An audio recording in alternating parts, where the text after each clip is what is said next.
Hello बच्चों, कैसे हैं आप सब। आशा करती हूँ आप सब बहुत अच्छे होंगे।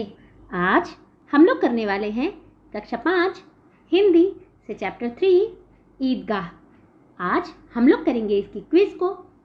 इससे पहले हम इसकी एक्सप्लेनेशन का वीडियो डाल चुके हैं, तो चलिए अब इसको स्टार्ट कर लेते हैं।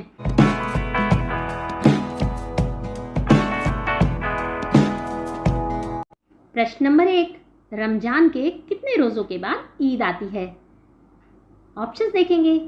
30 दिन बाद जब चांद दिखाई देता है, 20 दिन बाद जब चांद दिखाई देता है, 10 दिन बाद या फिर 40 दिन के बाद। इसका जो सही जवाब है वो जानेंगे हम 5 सेकंड्स में।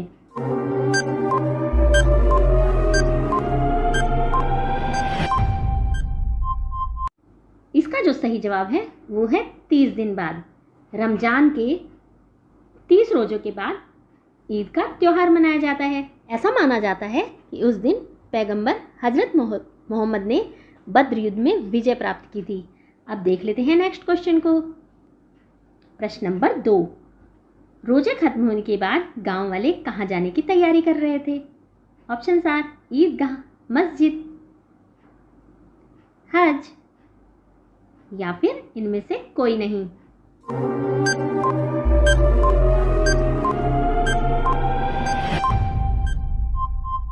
इसका जो सही जवाब है वो है ईदगाह। वहाँ पर लोग नमाज भी पढ़ते हैं और वहाँ पर एक बहुत बड़ा मेला भी लगता है। तो रोज़ों के ख़त्म होने के बाद हमीद के गांव वाले ईदगाह जाने की तैयारी कर रहे थे। अब देख लेते हैं नेक्स्ट क्वेश्चन को।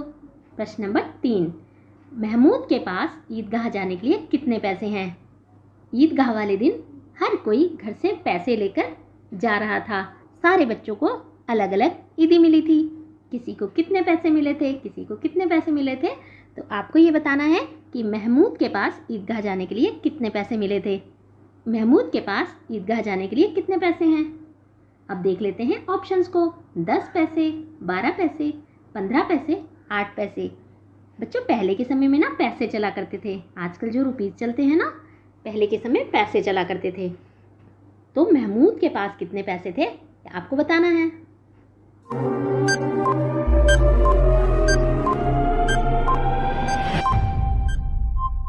ये महमूद के पास जो थे ना, वो ईदगाह जाने के लिए 12 पैसे थे। और मोहसिन के पास थे 15 पैसे। ये भी आपको याद रखना है। मोहसिन के पास 15 पैसे थे। अब देख लेते हैं नेक्स्ट क्वेश्चन को। लोग ईदगाह किस समय जा रहे हैं। ऑप्शंस देखेंगे। सुबह के समय, दोपहर के समय, शाम के समय, रात को।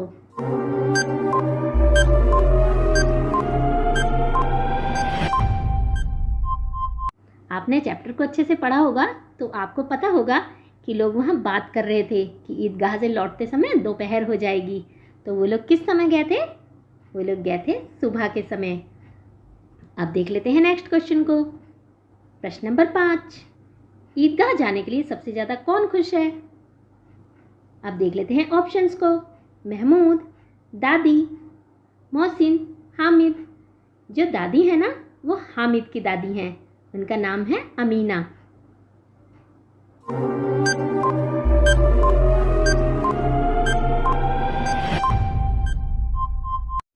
यूं तो ईदगाह जाने के लिए सारे ही बच्चे बहुत खुश थे, लेकिन हामिद बहुत ज़्यादा खुश था। तो इसमें जो सही ऑप्शन है वो है हामिद। अब देख लेते हैं नेक्स्ट क्वेश्चन को। प्रश्न नंबर 6, ये रिक्त स्थान के रूप में है। हामिद के पैरों में जूते नहीं थे। उसके सिर पर एक पुरानी टोपी थी। उसका गोटा पड़ गया है। तो उसके गोटे का रंग क्या हो गया है। ऑप्शंस देखेंगे। काला, पीला, हरा या फिर सफ़ेद।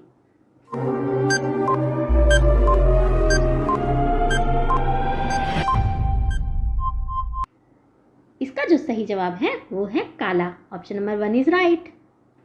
अब देख लेते हैं नेक्स्ट क्वेश्चन को। प्रश्न नंबर 7, हामिद के पैरों में तो जैसे पर लग रहे हैं। पैरों में पर लग जाने का क्या अर्थ है। अब देख लेते हैं ऑप्शंस को। पैरों में पंख लग जाना, अत्यधिक प्रसन्न होना या इनमें से कोई नहीं, या फिर ये दोनों ही सही हैं।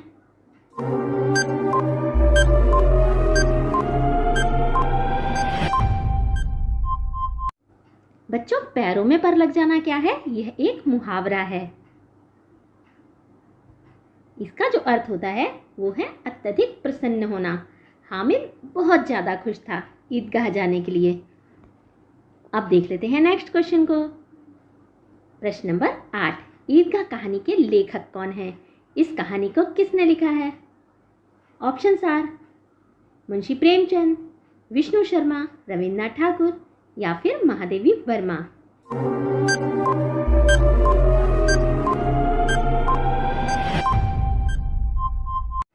महादेवी वर्मा एक लेखिका है और जो मुंशी प्रेमचंद है ना, वो ईदगाह कहानी के लेखक हैं।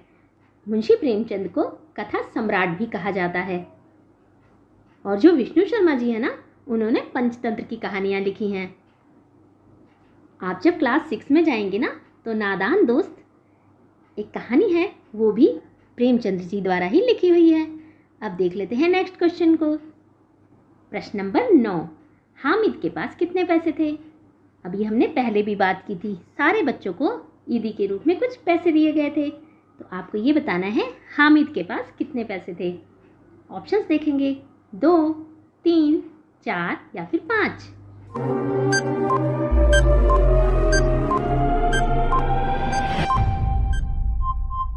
इसका जो सही जवाब है वो है 3। हामिद के पास 3 पैसे थे। अब देख लेते हैं अगले प्रश्न को। प्रश्न नंबर 10, हामिद कहाँ पढ़ने जाता था? स्कूल में, कॉलेज में, मदरसे में या इनमें से कोई नहीं?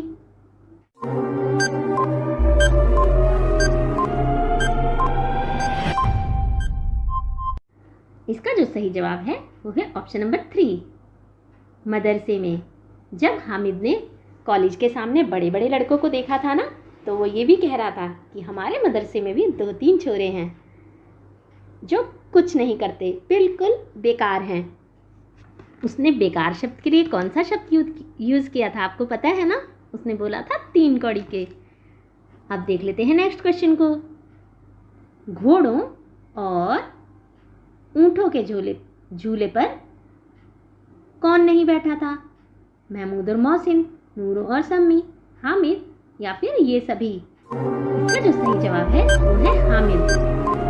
महमूद, मोहसिन, नूरे और सम्मी ये सभी, महमूद, मोहसिन, नूरे और सम्मी ये सभी ऊँटों के घोड़े पर बैठे थे, लेकिन हामिद चुपचाप सबको देख रहा था क्योंकि उसके पास केवल 3 ही पैसे थे।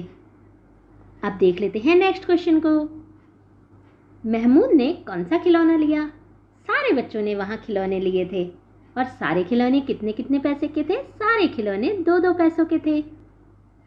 तो आपको ये बताना है कि महमूद ने मेले से कौन सा खिलौना लिया था। ऑप्शंस देखेंगे भिश्ती, वकील, सिपाही या ये सभी?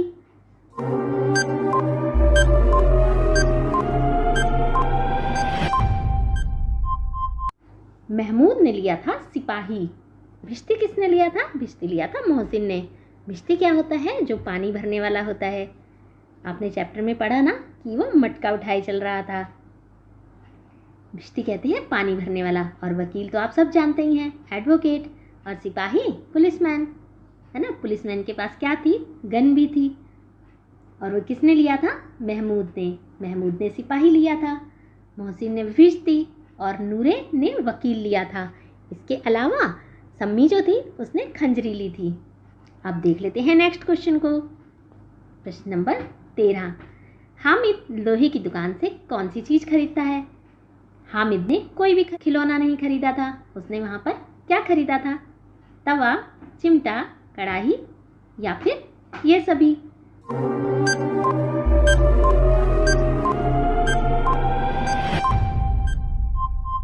हामिद ने वहाँ से चिमटा खरीदा था। हामिद जब लोहे की दुकान के आगे खड़ा हुआ तो उसने वहाँ पर चिमटे को देखा। चिमटा देखते ही उसे अपनी दादी माँ की याद आ गई। उसे याद आया कि उसकी दादी जब भी तवे पर रोटियाँ बनाती है तो उसकी उंगलियाँ जलती हैं। तो उसने ये सोचा कि वह चिमटा ही लेगा। आपको पता है, जब वो चिमटे को ले रहा था तो उसने दुकानदार से जब उसके पैसे पूछे थे तो दुकानदार ने उसको बोला था ये कोई खिलौना नहीं है, ये बच्चों के लिए चीज़ नहीं है। तो उसने कहा फिर भी मुझे इसके पैसे बताओ। दुकानदार ने उससे 6 पैसे मांगे थे। लेकिन हामिद के पास तो 3 ही पैसे थे। उसने फिर से उसको रिक्वेस्ट करी कि उसको वो 3 पैसे में ही दे दे, और दुकानदार ने भी उसको पीछे से आवाज़ लगाकर वो 3 पैसे में ही उसको चिमटा दे दिया था। अब देख लेते हैं नेक्स्ट क्वेश्चन को। प्रश्न नंबर 14, हामिद ने मैदान मार लिया। मैदान मारना मुहावरे का क्या अर्थ है? यहाँ पर मैदान मारना क्या है? एक मुहावरा है। आपको बताना है मैदान मारना का अर्थ क्या होता है। मैदान को मार देना, या फिर विजय प्राप्त करना, या फिर सफलता प्राप्त करना, या फिर एक और दो दोनों।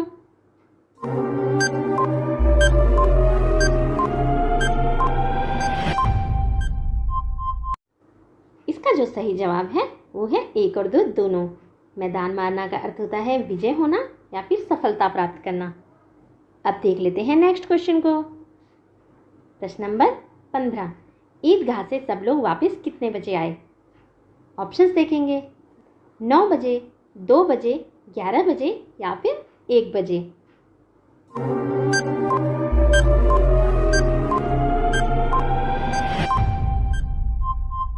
इसका जो सही जवाब है वो है 11 बजे। ईदगाह से सब लोग 11 बजे तक वापस आ गए थे। अब देख लेते हैं नेक्स्ट क्वेश्चन को। प्रश्न नंबर 16, मोहसिन परास्त हो गया। इस वाक्य में रेखांकित शब्द से क्या आशय है? परास्त शब्द का क्या अर्थ है? ऑप्शन देख लेते हैं। हार जाना, जीत जाना, खेलने जाना, या फिर इनमें से कोई नहीं।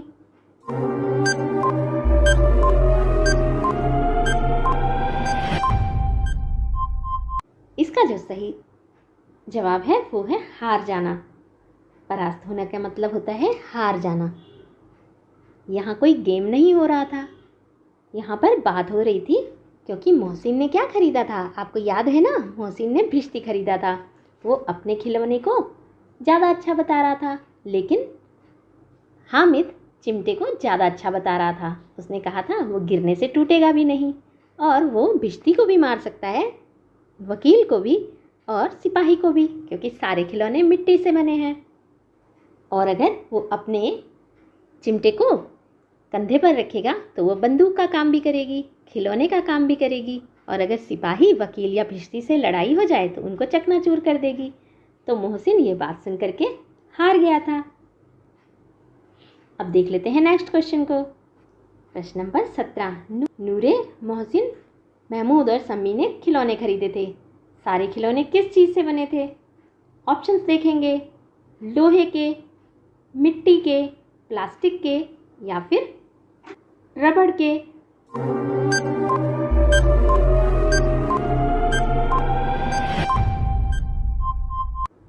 इसका जो सही जवाब है वो है मिट्टी के। अब देख लेते हैं नेक्स्ट क्वेश्चन को। प्रश्न नंबर 18, प्रसन्न शब्द का क्या विलोम है?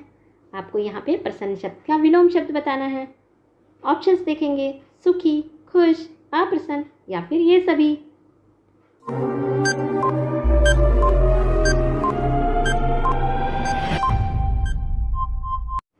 प्रसन्न शब्द का शब्द अर्थ क्या होता है? खुश, लेकिन इसका विलोम शब्द क्या होता है?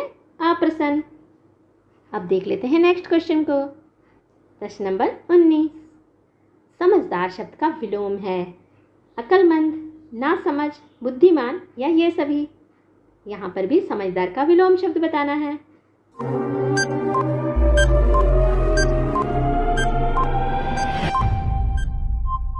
समझदार का विलोम शब्द होता है नासमझ, और अगर हमको समझदार का अर्थ बताना होता तो अक्लमंद और बुद्धिमान ये दोनों ही समझदार के अर्थ होते, लेकिन यहाँ पर विलोम शब्द पूछा गया है, तो समझदार का विलोम शब्द क्या होता है? नासमझ।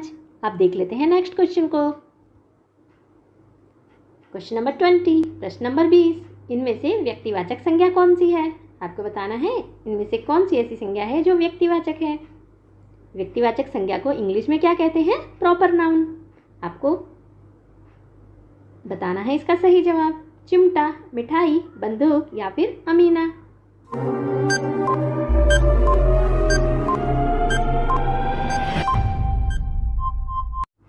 अमीना कौन थी?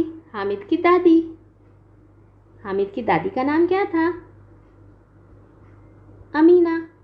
अब देखिए जो दादी है ना वो जातिवाचक संज्ञा है, लेकिन जो अमीना है नाम है ना, तो ये क्या है? व्यक्तिवाचक संज्ञा। अब देख लेते हैं नेक्स्ट क्वेश्चन को। प्रश्न नंबर 21, मुंह में पानी आना का क्या अर्थ है? मुंह में पानी आना भी क्या है? यह एक मुहावरा है। ईदगाह कहानी में बहुत सारे मुहावरों का प्रयोग किया है मुंशी प्रेमचंद जी ने। अब आपको ये बताना है कि इसका अर्थ क्या होता है। भूख लगना, मिर्च खा मुंह से पानी निकलना, किसी खाने की चीज को देखकर मन ललचाना, या बहुत भूख लगना।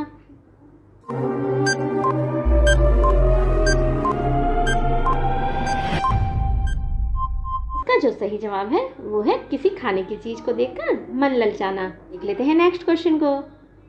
प्रश्न नंबर 22, हामिद अपनी दादी के लिए चिमटा लाया, जिसे देखकर अमीना बहुत गुस्सा हो गई, लेकिन बाद में अमीना का गुस्सा स्नेह में बदल गया। ऐसा क्यों हुआ? क्योंकि हामिद उनके लिए सेवइयां भी लाया था, या फिर चिमटा खरीदने में हामिद का प्यार झलक रहा था। हामिद के त्याग और विवेक से अमीना का दिल गदगद हो गया।